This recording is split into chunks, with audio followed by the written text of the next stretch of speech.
अस्सलाम वालेकुम। हाँ जी, तो क्या हाल चाल। आई होप कि आप सब ठीक ठाक होंगे। तो अपनी एक और वीडियो में आपको वेलकम करता हूँ। तो आज की वीडियो का टाइटल होने वाला है how one metal strip ended an entire airline. तो इस वीडियो का जो असल मकसद है वो ये वीडियो है कॉन्कर्ड पे एयर फ्रांस 4590 जो कि क्रैश हो गया था 25 जुलाई 2000 में। इसके क्रैश की वजह क्या बनी और आखिर ऐसा क्या हुआ कि इस एक क्रैश की वजह से पूरी की पूरी जो है एयरलाइन इंडस्ट्री कॉन्कर्ड की वो बिल्कुल बंद हो गई। तो चले आए इस वीडियो में यही सारी मालूमात देखेंगे। तो इस वीडियो का क्रेडिट जाता है ज़ेम टीवी को और आपको इस वीडियो का ओरिजिनल लिंक नीचे डिस्क्रिप्शन में मिल जाएगा। तो अगर आप मुझे कोई भी वीडियो सजेस्ट करना चाहते हैं तो नीचे आपको मेरा इंस्टाग्राम का लिंक भी मिल जाएगा। आप वहां पे मुझे मैसेज कर सकते हैं वीडियो के टाइटल और लिंक के साथ। इंशाल्लाह मैं कोशिश करूंगा कि उस पे मैं रिएक्शन वीडियो बनाऊं। तो चलें बगैर देर किए वीडियो को स्टार्ट करते हैं। ये वो जहाज था जिस पर पूरी एविएशन इंडस्ट्री को बहुत फख्र था। इसको बनाने में कई साल लग गए और ये बिना किसी खास मसले के 30 सालों से भी ज्यादा अरसे तक सर्विस में रहा। ये दुनिया का पहला और आखिरी सुपरसोनिक पैसेंजर एयरक्राफ्ट मॉडल था जिसको आज हम कॉन्कोर्ड के नाम से जानते हैं। सुपरसोनिक यानी ये साउंड की स्पीड से भी तेज रफ्तार से उड़कर पैसेंजर्स को सिर्फ 3.5 घंटे में अटलांटिक ओशन क्रॉस करवा देता था। लेकिन दुनिया देखती ही रह गई जब 25 जुलाई 2000 वाले दिन सिर्फ 121 सेकंड्स इसकी 30 साल की सर्विस पर हावी हो गए और इस जहाज के मॉडल को हमेशा के लिए डिसकंटिन्यू करना पड़ा। सिर्फ 2 मिनट टेक ऑफ से पहले एयरक्राफ्ट में किसी किस्म का कोई मसला नहीं था, लेकिन क्रैश के बाद जब इन्वेस्टिगेशन हुई तो पेंसिल जितनी छोटी सी मेटल स्ट्रिप को कसूरवार ठहराया गया। पर अनबिलीवेबल, एक छोटी सी मेटल स्ट्रिप 1,10,000 किलो के जहाज को कैसे ले डूबी और आखिर इसके बाद कॉन्कोर्ड को हमेशा के लिए डिसकंटिन्यू क्यों कर दिया। ज़ेम टीवी की वीडियोस में एक बार फिर से खुशामदीद। नाजरीन, ये दास्तान है एयर फ्रांस फ्लाइट 4590 की, जिसको पेरिस के शार्ल डी गॉल एयरपोर्ट से न्यूयॉर्क में जॉन एफ कैनेडी एयरपोर्ट तक जाना था। इसमें टोटल 100 पैसेंजर्स, 6 कैबिन क्रू और 3 पायलट्स मौजूद थे। ये लेजेंडरी एयरक्राफ्ट BAC कॉन्कोर्ड था जो एविएशन इंडस्ट्री में अभी तक का सबसे डैशिंग जहाज माना जाता है। यहाँ तक के कई लोग इसको इंजीनियरिंग का चमत्कार भी समझते हैं। इसकी सबसे बड़ी वजह यह थी कि ये नॉर्मल पैसेंजर एयरक्राफ्ट से डबल स्पीड पे उड़ता था, जिससे अमेरिका और यूरोप का सफर 7 घंटों के बजाय सिर्फ 3.5 घंटों में तय किया जा सकता था। साउंड की स्पीड जो कि 1235 किलोमीटर पर आवर है, कॉन्कोर्ड इससे भी कहीं ज्यादा तेज सुपरसोनिक स्पीड से फ्लाई करता था। इसकी top speed 2180 kilometre per hour record की जा चुकी है। इस स्पीड से फ्लाई करने के पीछे कॉन्कोर्ड का शानदार विंग डिजाइन था जिसको डेल्टा विंग कहते हैं। ये विंग वैसे अमूमन फाइटर जेट्स में देखा जाता है, पर इसको इंजीनियर्स ने कॉन्कोर्ड में भी इसी वजह से लगाया था ताकि ये फाइटर जेट्स की तरह सुपरसोनिक स्पीड से उड़ सके। पर इस डेल्टा विंग के साथ प्रॉब्लम यह है कि इसको टेक ऑफ के लिए बहुत ज्यादा स्पीड चाहिए। ना सिर्फ स्पीड बल्कि जहाज का एंगल ऑफ अटैक भी। एंगल ऑफ अटैक यानी जिस वक्त जहाज की नोज टेक ऑफ के लिए ऊपर की तरफ उठती है। कंपैरिजन के लिए देखा जाए तो एक नॉर्मल पैसेंजर प्लेन के टेक ऑफ में एंगल ऑफ अटैक काफी कम होता है, जबकि कॉन्कोर्ड में एंगल ऑफ अटैक इतना ज्यादा होता है कि पायलट को आगे रनवे नजर नहीं आता। यही वजह है कि कॉन्कोर्ड की नोज को फ्लेक्सिबल रखा गया है, जिसको टेक ऑफ के वक्त नीचे कर दिया जाता था ताकि पायलट को आगे सब कुछ दिखाई दे सके। एंगल ऑफ अटैक से हटकर स्पीड की बात की जाए तो बोइंग 737 का टेक ऑफ 140 नॉट्स या फिर 160 किलोमीटर पर आवर पे हो जाता है। वहीं कॉन्कोर्ड को टेक ऑफ के लिए 200 नॉट्स तक स्पीड गेन करनी पड़ती है, जो कि 230 किलोमीटर पर आवर बनती है। इतनी ज्यादा स्पीड की वजह से कॉन्कोर्ड के टायर्स पे हद से ज्यादा प्रेशर पड़ता था और कई इंसिडेंट्स में इनके टायर बर्स्ट भी हो जाते थे। अपने 30 साल की सर्विस में 57 मरतबा कॉन्कोर्ड के टायर बर्स्ट रिकॉर्ड किए गए। लेकिन इनमें कोई खास नुकसान नहीं हुआ। अब क्योंकि ये टायर बहुत तेज स्पीड में बर्स्ट होते थे, इसी वजह से टायर के टुकड़े ऊपर विंग पर भी गोली की स्पीड से लगते थे, जिससे विंग पंचर होने का खतरा रहता था। और क्योंकि दूसरे एयरक्राफ्ट्स की तरह फ्यूल कॉन्कोर्ड के विंग्स में ही स्टोर होता है, कोई मामूली टायर बर्स्ट फ्यूल लीकेज की वजह ना बने, इसीलिए इंजीनियर्स ने कॉन्कोर्ड के शुरुआती मॉडल्स में ही इसके लैंडिंग गियर में कुछ चेंजेस की और टायर को ज्यादा मजबूत बना दिया। इन चेंजेस की वजह से कॉन्कोर्ड के टायर बर्स्ट का मसला काफी हद तक सॉल्व हो चुका था। इतनी टेक्निकल इंफॉर्मेशन एयर फ्रांस 4590 के इस हादसे को समझने के लिए काफी है। 25 जुलाई 2000 को दोपहर के 2:35 पे एयर फ्रांस फ्लाइट 4590 डिपार्चर के लिए बिल्कुल तैयार थी।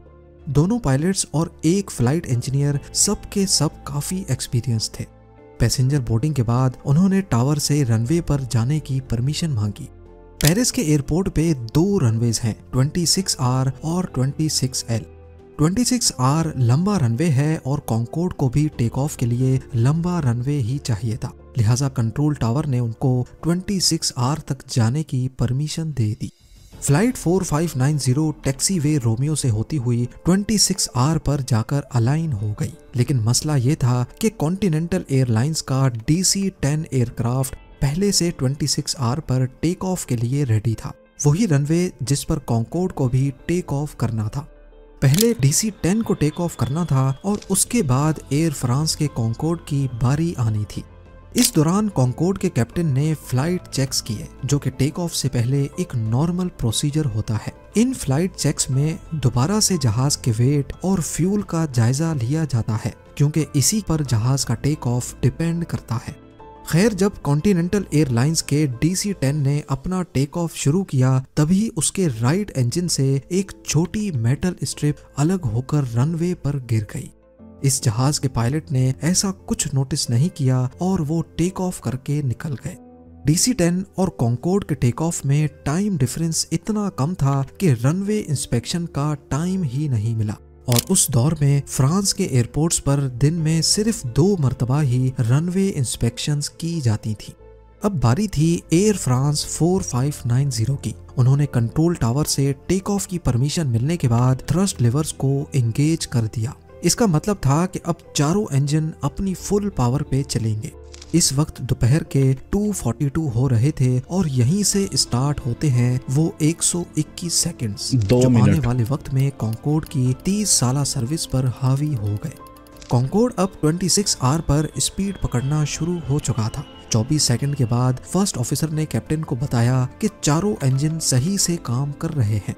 11 सेकंड्स के बाद फर्स्ट ऑफिसर ने कैप्टन को V1 का सिग्नल दिया, जिसका मतलब होता है कि अब इस टेक ऑफ को अबॉर्ट नहीं किया जा सकता। कॉन्कोर्ड को टोटल 35 सेकंड गुजर चुके थे और वो 1700 मीटर्स का रनवे क्रॉस कर चुका था। 2:43 और 9 सेकंड्स पे कॉन्कोर्ड ने हल्का सा लेफ्ट टर्न लिया। याद रहे कि ये सारी इंफॉर्मेशन कॉन्कोर्ड के फ्लाइट रिकॉर्डर में भी स्टोर हो रही थी, जिसको ब्लैक बॉक्स भी कहा जाता है। कॉन्कोर्ड को लेफ्ट टर्न पायलट ने नहीं किया था, बल्कि इसका लेफ्ट लैंडिंग गियर उस मेटल स्ट्रिप के ऊपर चढ़ गया था जो DC-10 के इंजन से गिरी थी। अगले ही सेकंड कॉन्कोर्ड का लेफ्ट व्हील, जिस पर ऑलरेडी इतना ज्यादा प्रेशर था, वो एक धमाके से फट पड़ा। अब यहाँ सवाल उठता है कि इन्वेस्टिगेशन टीम को कैसे मालूम पड़ा कि कॉन्कोर्ड का टायर उसी मेटल स्ट्रिप के लगने की वजह से ही फटा है। असल में जिस सेकंड में जहाज ने लेफ्ट टर्न लिया था, फ्लाइट रिकॉर्डर में उस वक्त की जो लोकेशन रिकॉर्ड की गई थी, वो वही लोकेशन थी जहां से इन्वेस्टिगेशन टीम को मेटल स्ट्रिप मिली थी। तो इस बात का 99% चांस था कि इसी मेटल स्ट्रिप की वजह से कॉन्कोर्ड का टायर बर्स्ट हुआ था। लेकिन वीडियो में आगे चलकर ये साबित भी होगा कि ये मेटल स्ट्रिप DC-10 की ही थी। कॉन्कोर्ड का लेफ्ट मोस्ट टायर बर्स्ट हो चुका था और ये यकीन करना मुश्किल है कि एक छोटी सी जो है मेटल स्ट्रिप, वो कितना उसने बताया, 1,10,000 किलो वजनी जहाज़ का जो है वो सारा बेड़ा गर्क कर गई। शायद इसी को कहते हैं कि जब लिखी हो, जब वक़्त पूरा हो जाए तो फिर कोई चीज़ बस बाहर नहीं बनता है। चलें कंटिन्यू करते हैं। ये सब कुछ इतना जल्दी हुआ कि किसी ने भी इसको नोटिस नहीं किया, पर अगले ही लम्हे वो हुआ जिसका शक इंजीनियर्स पहले ही कर चुके थे। टायर के टुकड़े फ्यूल टैंक पर इतनी तेजी से लगे कि लेफ्ट फ्यूल टैंक फट गया और अब फ्यूल प्रेशर से लीक होने लगा। ना सिर्फ इतना बल्कि किसी वजह से इसमें फौरन आग भी भड़क उठी। इस मोमेंट पे एयरक्राफ्ट लेफ्ट की तरफ ड्रैग होने लगा और कैप्टन ने उसको कंपनसेट करने के लिए राइट पैडल प्रेस किया, इस बात से बेखबर कि उनके जहाज में आग लग चुकी है। अभी एयर ट्रैफिक कंट्रोलर ये चीज नोटिस करता कि कॉन्कोर्ड टेक ऑफ कर गया। टेक ऑफ करते ही जहाज के दोनों लेफ्ट इंजन्स आग से निकलने वाले धुएं की वजह से बंद हो गए। जेट इंजन्स की फ्रंट साइड पे एयर इनटेक होता है, जहां से इंजन हवा को अपने अंदर सक करके उसको कंप्रेस करता है। जब हवा की जगह उसमें धुआं जाने लगा तो कंप्रेसर चोक हो गया, जिसकी वजह से अब दोनों इंजन फेल हो गए। फ्लाइट इंजीनियर ने फौरन इमरजेंसी प्रोसीजर स्टार्ट कर दिया। इसी दौरान एटीसी ने भी कैप्टन को बताया कि उनके एयरक्राफ्ट में आग भड़क रही है और उनको फौरन वापस एयरफील्ड पर लैंड करने का कहा। एयर फ्रांस 4590 का कॉन्कोर्ड अब सिर्फ 2 राइट इंजन्स के सहारे था। दोनों इंजन्स बंद हो जाने की वजह से कॉन्कोर्ड ज्यादा एल्टीट्यूड गेन नहीं कर पा रहा था, बल्कि अपना करंट एल्टीट्यूड ही मेंटेन करना उसके लिए बहुत मुश्किल था। लेफ्ट विंग में लगी आग ने अब फ्लैप्स को भी मेल्ट करना शुरू कर दिया, जिसकी वजह से कॉन्कोर्ड अब लेफ्ट की तरफ टर्न करने लगा। कैप्टन ने उसको कंपनसेट करने के लिए जहाज को राइट टर्न किया, लेकिन इसकी वजह से स्पीड और कम हो रही थी, और स्पीड ही तो थी जो इस वक्त कॉन्कोर्ड को बचा सकती थी।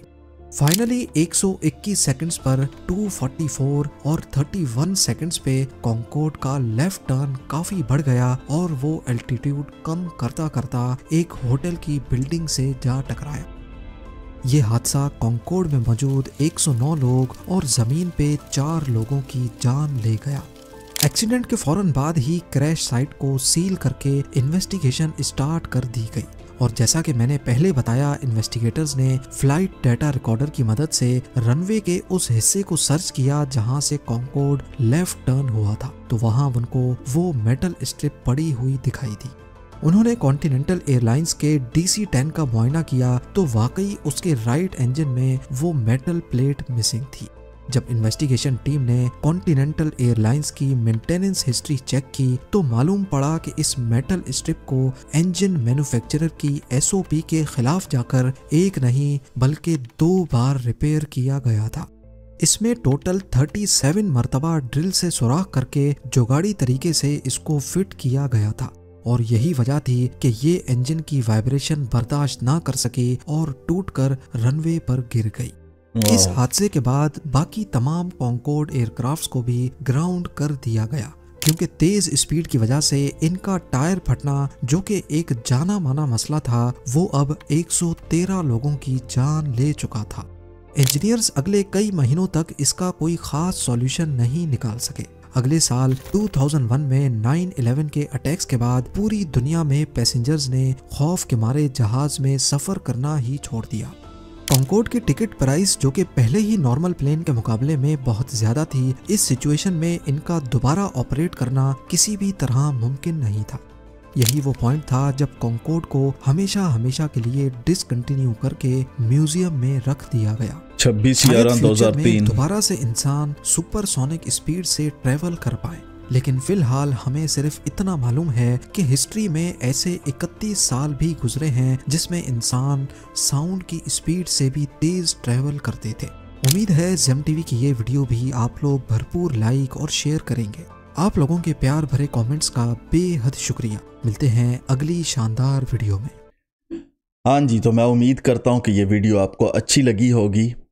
तो बिलीव करना मुश्किल है कि एक छोटी सी मेटल स्ट्रिप से कितना कुछ 113 लोगों की जान गई, और एक बहुत अच्छी एयरलाइन इंडस्ट्री थी। बेशक उसके उस टाइम टिकट्स महंगे थे या जो भी था, लेकिन अमेरिका का 7 घंटे का जो ट्रिप था, जो सफ़र था, वो 3.5 घंटे में करती थी।